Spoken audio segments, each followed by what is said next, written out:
네, 답답했던 오늘 경기 마무리가 됐습니다. 어제 많이 빠지고 오늘은 아주 속폭에 만든 흐름만을 보여줘서 좀 실망하셨던 분들도 많으셨을 텐데요. 과연 오늘 장세에서는 또 어떤 선수들이 활약을 했을까요? 보면은 또 여러 가지 개인기를 가진 선수들의 활약만이 돋보였던 경기가 아니었을까 싶은데 과연 오늘 경기 어떻게 보는 게 좋을지 토마토 투자자분의 정종현 운영위원과 함께 조금 더 자세히 들여다보겠습니다. 안녕하세요. 네, 안녕하십니까. 네, 오늘 경기 분위기는 좀 어떻게 평가할 수 있을까요? 그냥 관심 외죠. 별로 관심이 없습니다. 일명 아웃 오브 안중이라고 예, 하죠. 그렇죠. 그렇게 전문 용어까지 써가는 거. 네. 어쨌든 뭐 연휴를 앞두고 있으니까 별로 관심이 없어요. 그러니까 우리나라도 다음 주 이제 추석 쉬고 나서 3거래일밖에 또 안 남잖아요. 다음 주에도. 그러다 보니까 뭐 다음 주까지는 그냥 좀 쉬어가자라는 분위기고 중국이 또 이제 다음 주부터 2주간 거의 또 열리질 않기 때문에 증시에 미친 영향력이 이제 적어지니까 그냥 흘러가는 대로 가는 대로 그냥 시장을 보고 있지 않나. 그러니까 구체적으로 보면은 상승 모멘텀이 발생했을 때 업틱으로 올라가는 매수는 잘 안 들어오는데 받치는 매수는 웬만큼은 들어와요. 그러니까 싸게 내려오면 사겠다라는 생각이지 이거를 들어 올리겠다는 생각은 별로 없는 것 같아요. 대형주라든가 이런 쪽은. 그리고 반대로 이제 최근에 아주 핫한 개별주들이 많잖아요. 그렇죠. 그러니까 개별주 장세죠. 예, 전체 거래량 한번 보시면은 어제 오늘 그제부터 해가지고 막 한 5억 주씩 늘어나 있는데 뭐 미래산업 하나만 보고 있어도 참 하루가 짧게 느껴질 정도로 잘 가고 있으니까 시장에 방향성이 없으니까 뭐 미래산업이나 뭐 쌍방울이나 모나미 이런 개별주 저가 개별주들이 아주 그냥 아주 활개치고 있는 그런 장이라 보여집니다. 네, 지금 뭐 글로벌 투자자들 그리고 기관 투자자들 입장에서는 한국 증시가 약간의 좀 안중에서 벗어난 좀 안중에 없는 뭐 다소 이런 상황인 것 같다라고 이야기를 해주셨는데 허 위원님은 좀 어떻게 보셨어요? 네, 저는 독일이 문제인 것 같아요. 폭스바겐 사태. 예. 네. 뜬금없이 독일이 터져 나와가지고 저게 또 하나의 좀 재료가 될 수 있을 것 같아요. 지금 뭐 일각에서는 뭐 별거 아니고 그냥 바로 올라갈 것처럼 얘기하는데 저는 그렇게 생각이 안 들더라고요. 이거 좀 더 시간을 두고 좀 지켜볼 재료가 새로 나온 것 같아요. 지금. 네, 폭스바겐은 또 네. 워낙에 또 큰 회사이고 딸린 식구가 우리도 사실 삼성전자랑 현대차 빼면 뭐 없잖아요. 나라에 뭐 이 두 회사 말고 큰 게 뭐가 있어요. 다 딸려 있고 다 아래 뭐 하청조고 계열로 연결돼 있고 사실은 이 자동차랑 IT가 안 되면 살 수가 없는 그런 나라잖아요. 우리도. 근데 거기도 보니까 자동차가 전체 산업 대비로 한 20%까지 넘어가는 포션이면 폭스바겐 저거 깨지면 독일 큰일 날 것 같아요. 예를 들어. 그러니까 메르켈도 지금 나와가지고 뭐 단도리 하고 이러는 것 같은데 어쨌든 새로운 재료가 하나 큰 것이 나왔죠. 그래서 일단 한 번쯤 보고 있는 것 같아요. 제 생각에는. 중국은 원래 안 좋았었고 그래서 추가로 하나 더 나왔는데 독일이 저렇게 만약에 깨지면 조금 더 다른 국면으로 시장이 갈 수 있겠다 생각은 됩니다. 네, 지금 허 위원님은 폭스바겐 사태가 전반적인 글로벌 경기 위기에 좀 시발점이 될 수도 있을 것이다. 이런 시나리오까지도. 독일은 큰 나라니까요. 예, 좀 잘 해결될 수도 있겠지만 네. 현재는 그냥 시장이 이렇게 보고 있는 것이 뭔가 좀 어떻게 수순이 이제 정리가 돼가나라는 걸 좀 기다려보는 그런 상황일 수도 있을 것 같습니다. 네, 알겠습니다. 다소 좀 두 분의 평가가 좋지는 못한 것 같아요. 그럼 선수별로는 어떨까요? 오늘의 라인업 보겠습니다.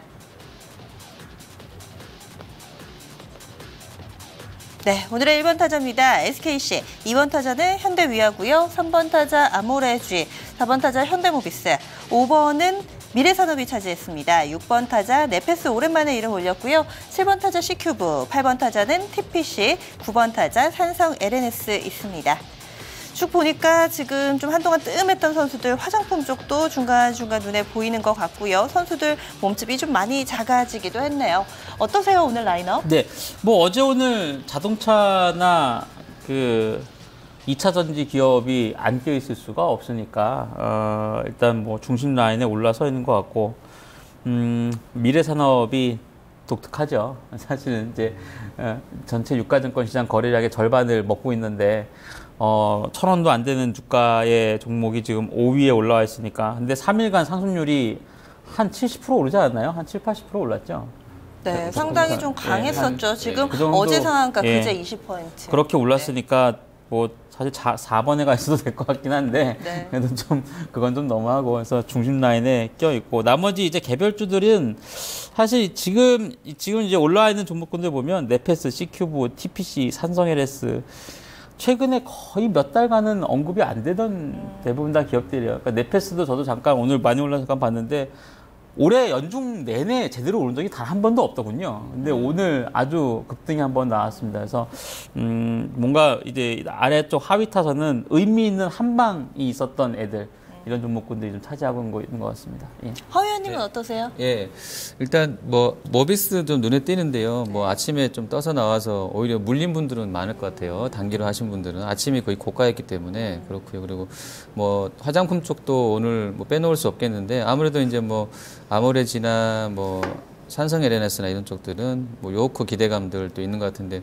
종가에 또 뜬금없이 제닉이 또 솔브레인이 둘이 같이 일을 쳐가지고 이게 어떻게 가야 되는 건지 모르겠습니다. 어쨌든 화장품 쪽도 오늘 괜찮았던 것 같고요. 또 뭐 그 IT 부품 쪽에서도 약간 중국 얘기 들어간 종목군들이 좀 셌지 않나 이렇게 보고 있습니다. 네. 요즘에는 그렇게 뜬금없이 나오는 뉴스에 누가 더 잘 대응하느냐가 정말 수익률의 관건이 되지 않나라는 생각도 좀 드는데요.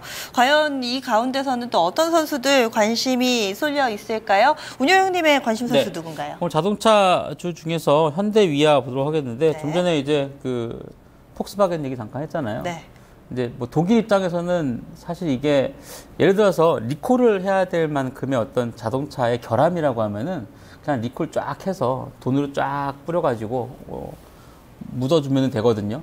뭐 예를 들어서 보상을 해준다거나 하면은 네. 별 문제가 안 될 것 같아요. 그게 무슨 진짜 뭐 지금 이제 최대 21조라고 하는데 그 이상이 더 들어도 그렇게 보상해주면 괜찮은데 이건 신뢰도 문제잖아요. 그러니까 독일 같은 기업은 독일 같은 나라가 굉장히 그 유럽에서도 신뢰도가 높게 형성이 돼 있고 폭스바겐을 비롯한 뭐 이제 밑에 있는 아우디나 뭐 벤틀리나 이런 기업, 이런 자동차 메이커들이 대부분 다 고가 브랜드에다가 어느 정도 신뢰가 구축돼 있는 차잖아요. 다들 튼튼하다. 아, 좋은 차구나. 근데 이거를 연비를 속였다라고 하는 것에 대해서 이게 회복이 과연 얼마큼 빨리 될 거냐. 그렇기 때문에 좀 전에 허 의원도 그렇게 얘기를 한 것 같아요. 제가 보는 관점도 비슷해요. 그러니까 그래서 빨리 CEO 목 쳐고 진화하려고 노력하고 있는 것 같습니다. 그래서 이 사태가 빠르게 신뢰도를 회복한다라면은 뭐 어느 정도 무리가 없이 나오겠지만 만약에 독일의 자동차 산업의 뭐 전반적인 영향력을 이제는 뭐 안 줄 수는 없겠지만 더 심화가 된다라면은 성장률이 떨어질 수도 있을 것이고 그렇게 되면 좀 큰 문제가 될 수 있겠죠. 역으로 생각해서 사실 이 기회를 우리나라는 현대차나 기아차가 반드시 잡아야 돼요. 2008년도 리먼 사태 때 현대기아차가 글로벌 5대 메이커로 올라서게 된 것도 선진국의 금융위기를 자동차 메이커들이 많이 받았기 때문에 현대기아차가 올라선 거잖아요. 그러니까 이번에도 가만히 좌시할 것이 아니라 지금 이제 디젤 쪽은 이제 현대차는 매출 비중에서 한 20%대밖에 안 되니까 타격을 별로 받지도 않을 텐데 이번 기회를 삼아서 뭔가 글로벌 시장에서 어필할 수 있는 어떤 좋은 기회로 삼아야 된다라는 생각을 그 제발 좀 관계자들이나 오너들이 갖고 있기를 한번 손꼽아 빌겠습니다. 현대위아는 뭐 일단 뭐 폭스바겐 사태에 대해서 국내 업체들이 반사이익을 얻을 거다라고 얘기는 하는데 그냥 가만히 있으면 반사이익은 단기에 그칠 거고요. 뭔가 모종의 좀 조치를 플랜이 좀 나와야 되겠죠. 뭐 이런 거는 한번 기대를 해봄직할 것 같고요. 현대차가 지금 이제 가솔린 비중이 한 43%, 디젤 비중이 한 23, 4% 정도 된다고 합니다.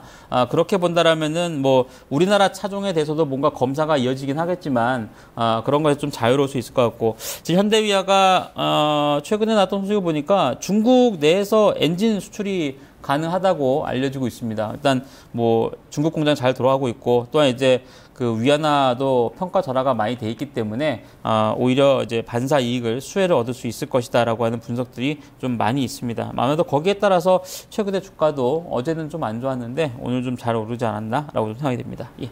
네, 그리고 지금 현대 모비스도 비슷한 업종이니까 네. 같이 좀 묶어볼게요. 자사주 매입 소식 나오면서 하반기에는 이 하반기에 현대차도 순환 출자 구조 이런 부분 해소를 시켜야 되지 않나요? 근데 현대차는 사실 지배구조 개선에 별로 그렇게 큰 의지가 있어 보이진 않아요. 그러니까 모비스 중심으로 해소가 돼야 되는 거는 뭐 자명한 사실이긴 한데 글쎄 일단 뭐 아마 그 박근혜 정부가 유지돼 있는 한도 내에서는 아마 기업에 대한 지배구조 개선을 좀 빠르게 재촉을 할 가능성이 있어서 뭐 가능성은 일단 열어두시는 게 좋을 것 같고요.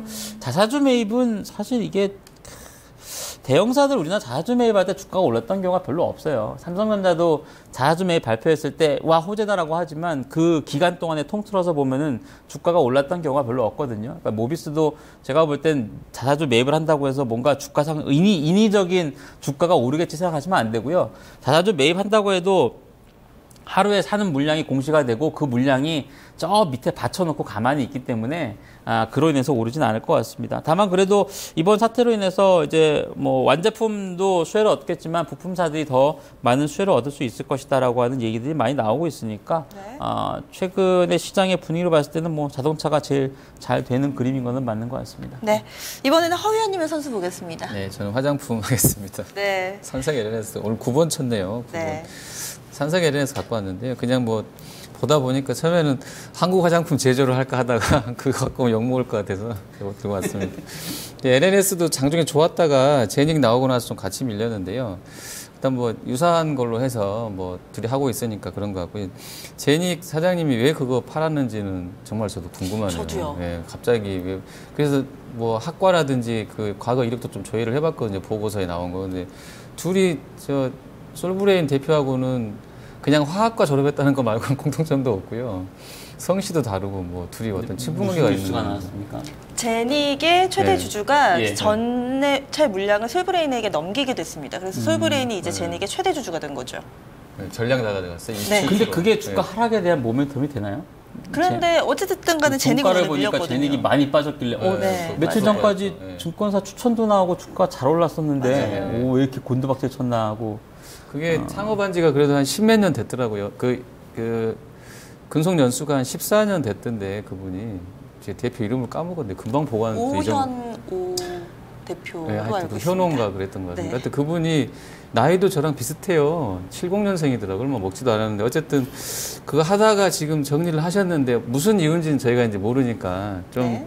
그러니까 공시 내용에 조금만 더 첨부를 해주셨으면 좋았을 뻔했는데 어쨌든 그래서 이제 그거 나오고 나서 제닉이 많이 밀렸었던 상황이고요. 그리고 이제 솔브레인도 좀 오르더니 이거 진짜 뜬금없다 생각했었나 봐요. 네. 근데 같은 화학 섹터니까 뭐 전혀 뜬금없는 것 같지는 않고요. 뭐 화학 하시는 분들이니까 뭐 네. 연결해서 할 수는 있을 것 같고요. 삼성 LNS는 그 부분 때문에 조금 밀리긴 했습니다. 그리고 이제 재료는 뭐 요코에 대한 기대감 뭐 이런 거 있고요. 근데 종목이 이제 워낙에 아직도 신용 잔량이 많이 남아 있더라고요. 그리고 주가가 될 것 같지만 또 빠지고 그랬던 상황이라서 이게 신뢰성을 가질 만한 시세 흐름인지는 좀 보셔야 될 것 같아요. 밸류도 완전 저렴한가? 이건 약간 애매하겠고요. 또 제닉이 또 저렇게 나와버렸기 때문에 어떻게 보면 뭐 경쟁사일 수도 있는 이 업체가 같은 동종업체에 있으니까요. 네. 이게 좀 주가 흐름이 어떻게 전개될지는 좀 개인적으로 좀 궁금하네요. 그리고 왜 팔았는지를 뭐 어떻게든지라도 좀 네. 가르쳐 주셨으면은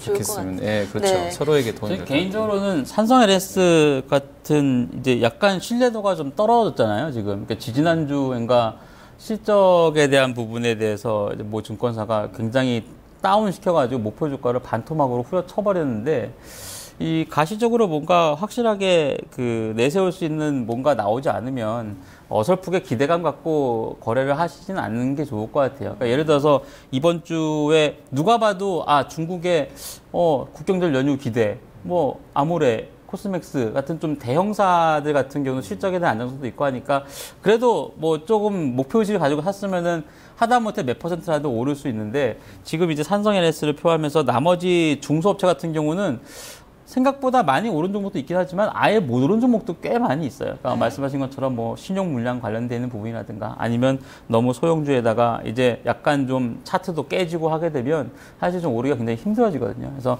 조금 대형사를 고르시는 게 좀 더 안전하지 않을까 생각이 됩니다.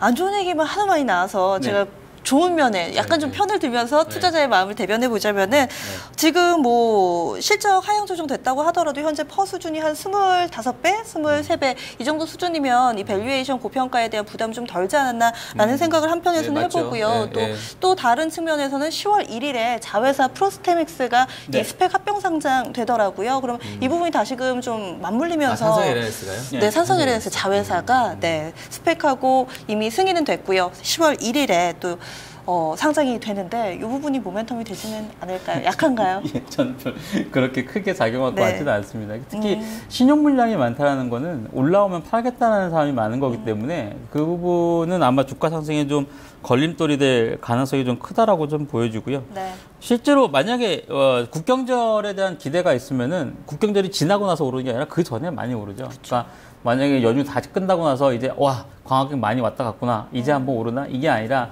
이미 이제 많이 올 거니까 미리 주가는 오른다 그렇게 봐야 되기 때문에 뭐 제가 볼 땐 그렇게 효과가 크진 않을 것 같습니다. 그 회사가 근데 뭐 하는 회사인가요? 프로스테믹스 줄기세포 화장품 만드는 업체입니다. 줄기세포. 네. 네, 그럼 다음으로 또 운영님의 선수 한 명 더 네. 볼게요. SKC 갖고 왔는데요. 뭐 주가가 많이 오르진 않았습니다. 근데 제가 1번에다 갖다 놓은 이유가 시장의 부침에 비해서 SKC가 거의 뭐 견딘다고 하는 게 좀 표현이 좀 그렇고 잘 버텼던 것 같아요. 주가도 우상향으로 잘 움직이고 있고. 근데 가만히 보면 SKC뿐만 아니라 오늘 이제 하나케미칼도 주가가 좀 많이 올랐고 대한유화라든가 뭐 2차 전지가 끼어 있긴 합니다만 LG화학을 포함해서 화학업종군들이 전반적으로 좋은데 그 하나하나 보니까 3분기 실적이 나쁘다라고 얘기하는 종목이 단 한 종목도 없더라고요. 그만큼 이제 실적에 대한 기대치가 상당히 좋다라고 좀 볼 수 있겠고요. 특히 뭐 최근에 연기금 이렇게 주식을 많이 사는지 혹시 알려진 게 있나요? 저도 궁금해요. 네, 저도 참 네. 궁금한데 연기금이 하루에 막 몇천 원씩 주식을 사잖아요, 지금. 그렇죠. 네. 글쎄 연기금이 그 얼마 몇 달 전에 그 운용료들이 대부분 다 교체됐다는 걸 제가 알고 있는데 교체하고 나서 새로운 수요가 생기는 건지 모르겠습니다만 딱 세 가지 섹터를 많이 사고 있어요. 화학하고 전기전자하고 자동차 이 세 가지 섹터를 많이 사는데 이 대부분 이제 경기 민감에다가 결국에 지수 방향성에 있는 종목군들을 많이 사거든요. 근데 결국에는 이렇게 많이 산다라고 하는 거는 뭔가 뭐 실적이라도 좋아져야 사지 않겠나 싶은데 어쨌든 그만큼 수급 자체가 워낙에 좋다라고 하는 것도 SKC를 또 눈여겨볼 만한 그런 대목이 아닌가 보여집니다. 네, 알겠습니다. 오늘 라인업에 있는 선수들을 이렇게 좀 이야기를 해봤고요. 이야기 나누는 동안에 라인업에는 없었지만 오늘 후반에 좀 눈에 띄는 흐름을 보여줬던 제닉 좀 짚어봤습니다. 앞서서 제가 좀 정정 말씀드려야 될 것 같은데요. 최대 주주 이 이름을 좀 다시금 정정해서 말씀드려야 될 것 같아요. 제가 오현오 대표라고 말씀드렸는데 성이 틀렸네요. 유현오 대표고요. 지금 가지고 있는 지분 25%가량 됩니다. 이 부분 700억 원의 솔브레인으로 넘겼는데요. 경영권 프리미엄이 포함되지 않은 가격이다라는 평가 나타나고 있습니다.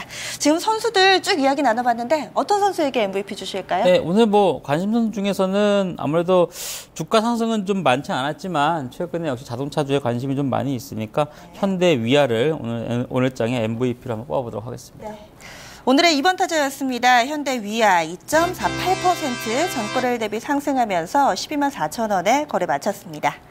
이제 내일 경기 준비해봐야 돼요. 네. 네. 뭐 연휴 앞둔 하루짜리라서 뭐 과연 시장에 관심이 있을까라는 생각이 좀 들긴 하는데 이 굵직한 내용들이 좀 많이 있어요. 우리 휴장을 하는 동안에 살펴보니까 뭐 내일 이제 우리나라 시각으로 내일 새벽에 옐런 총재의 강연도 있고 FRB 총재의 염준 위원의 발언도 25일 날 있고 또 25일에 미국하고 중국의 정상회담도 있고 또 중국이 항상 이 춘절을 포함한 연휴 앞뒤로 뭔가 모종의 정책을 발표했던 적이 또 많아요. 또 지금 이제 정상회담을 통해서 미국이 중국에 요구할 수 있는 것 중에 하나가 대규모 경기 부양에 대한 가능성을 얘기를 하거든요. 그렇게 되면은 당장 중국이 뭔가 대책을 내놓지 않는다고 해도 4분기에는 모종의 좀 대책들이 또 나오지 않겠냐. 어차피 경기 안 좋은 상황인 건 또 뻔히 알고 있으니까. 그래야 뭐 미국 입장에서 볼 때도 신흥시장이 좀 살아날 수 있을 것이고 중국도 살아날 수 있다. 뭐 이렇게 볼 수 있습니다. 그래서 사실 중국을 중심으로 하는 뭐 이머징 마켓 어제 말레이시아 뭐 브라질 이런 CDS 금리 급등했던 것 자체는 결국에 중국이 연착륙하는 데 있어서의 뭔가 과도기적인 흐름이 아닌가라고 볼 수 있습니다. 그래서 뭐 중국도 장기 연휴에 들어가고 우리나라도 추석 연휴이기 때문에 내일은 뭐 관망 우위를 펼칠 가능성이 높다라고 좀 보여지고요. 기간적인 흐름하고 이제 기술적인 움직임을 보다 보니까 10월 8일에 FOMC가 있더라고요. 만약에 금리가 동결이 되면 12월 인상이 거의 100%의 힘을 받지 않겠습니까? 그렇게 되면 제가 볼 땐 시기적으로 한 2주 정도, 한 10월 8일 정도까지만 시장이 뭔가 큰 충격을 받아서 어떤 새로운 저점을 만들거나 하락세를 보이지 않는다라면은 좀 무난한 흐름이 그 이후엔 나타날 거라고 좀 보여진다. 왜냐하면 금리가 인상되는 타이밍이 이제 거의 확실해지기 때문에 시장에서 싫어하는 불확실성이 좀 제거가 될 수 있다라고 하는 점이 다만 이제 그 동안은 10월 달 한 초중경까지는 조금 제한적인 대응을 해야 되긴 하겠습니다만 일방적인 어떤 비관론을 가지고서 시장을 볼 필요는 없지 않나라고 생각이 됩니다. 네, 알겠습니다. 그러면 내일은 다른 때보다도 더 이 클린업 트리오에 관심이 모아질 것 같습니다. 아무래도 등판을 내일 시키게 되면은 계속 가져가 보아야 하는 그런 기간이 좀 길어지거든요. 클린업 트리오 어떻게 구성하셨나요? 네, 일단 뭐 실적이라든가 전체적인 시장의 분위기를 감안해서 뽑아봤는데요. 첫 번째 선수는 대한유화, 두 번째는 녹십자홀딩스, 세 번째는 파라다이스입니다. 네, 첫 번째로 대한유화 어떤 관점에서 보고 계세요? 일단 뭐 화학 주면 될 것 같아요. 그러니까 지금 제가 대한유화도 그렇고 SKC나 뭐 하나케미칼이나 그러니까 몇몇 그 화학주들은 이제 뭐 화학업종의 뭐 탑픽이다 뭐 이렇게 뽑힐 정도로 3분기 실적에 대한 기대치가 상당히 좀 있기 때문에 뭐 꼭 대한유화가 아니라고 해도 화학주 쪽에 대해서는 뭐 조정시 한번 관심을 가져볼 만한 3분기 실적에 대비해서도 관심 있게 보시면 좋을 것 같고요. 녹십자홀딩스는 사실 그 장중 내내 한미약품을 포함해서 제약주가 상당히 좋았는데 종가에 많이 밀리는 거 봤을 때는 역시 이쪽은 트레이딩을 해야 되는구나라고 하는 그런 생각을 좀 많이 하게 됩니다. 고 PER 종목군들이 조금 저점 대비 살아나는 듯한 모양새이긴 하지만 역시나 이쪽은 바이앤홀딩 전략보다는 조정시 트레이딩 관점에서 한번 접근을 해보시는 것이 좋지 않나라고 좀 보여지고요. 마지막은 파라다이스인데요. 지난주에 한번 소개를 시켜드렸던 종목입니다. 국경절 연휴를 앞둔 시점에서 카지노를 포함한 종목군들이 상대적으로 좀 기대치가 있을 수 있다. 한 주간 동안 사실 많이 오르진 않았고 그냥 무난한 주가 움직임을 기록했는데 점진적으로 수급이 조금 살아나려고 하는 모습을 보이고 있는 만큼 일단 관광객이 이번 연휴 통해서 많이 입국을 하게 된다라면 어느 정도 실적도 회복세를 보이면서 주가도 저점을 좀 탈출하지 않을까라고 좀 보여집니다. 네, 알겠습니다. 네, 클린업 트리오까지 뽑아봤습니다. 오늘도 선전해줬던 대한유화 내일 경기에서도 활약을 해주지 않을까라는 기대와 함께 녹십자홀딩스, 파라다이스 세 선수 나왔습니다. 요즘 파라다이스가 좀 클린업 트리오에서 여러 차례 언급이 되고 있다는 점도 눈에 띄네요. 오늘 집중 골든타임에서 준비한 내용은 여기까지입니다. 이번 주 마지막 거래일 내일 이 시간도 잊지 말고 함께해 주시기 바랍니다. 오늘 시청해주신 여러분 고맙습니다.